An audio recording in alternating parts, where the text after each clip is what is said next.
Dans l'amphithéâtre, ils sont une cinquantaine. Des étudiants, ça semble normal, mais pas seulement. Aujourd'hui, le concours est ouvert à tout le monde, à tous ceux en tout cas qui veulent en savoir un peu plus sur leur véritable niveau d'orthographe et de grammaire. Ça nous a fait rire de faire les tests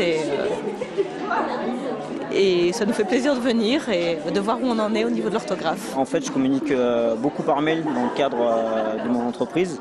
Et je laisse encore passer beaucoup trop de fautes d'orthographe. J'ai l'impression que le niveau de français baisse de plus en plus.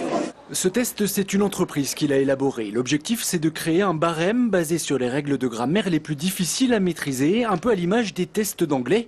La nouveauté ici, c'est qu'en français, ça n'existait pas jusqu'à présent.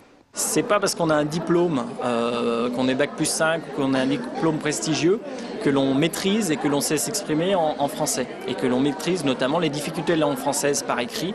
Donc, typiquement, qu'on sait écrire un mail sans faire de faute. Et ça, c'est un problème qui se pose et qui se pose de plus en plus. Sur le papier, le test, ça donne 300 phrases dans lesquelles un ou plusieurs termes sont mal orthographiés ou mal employés. Les candidats doivent tout simplement les retrouver et à observer les têtes pendant et surtout à la sortie de l'examen. Une certitude, ça n'est pas évident.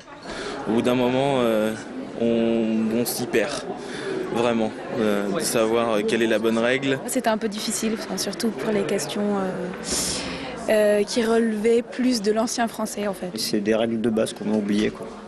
Une fois le test passé, les candidats pourront afficher fièrement leurs résultats sur leur CV ou bien ils pourront continuer à s'entraîner sur Internet. Un entraînement qui n'est pas gratuit, bien sûr. 40 € le programme de remise à niveau et 60 pour pouvoir passer le test.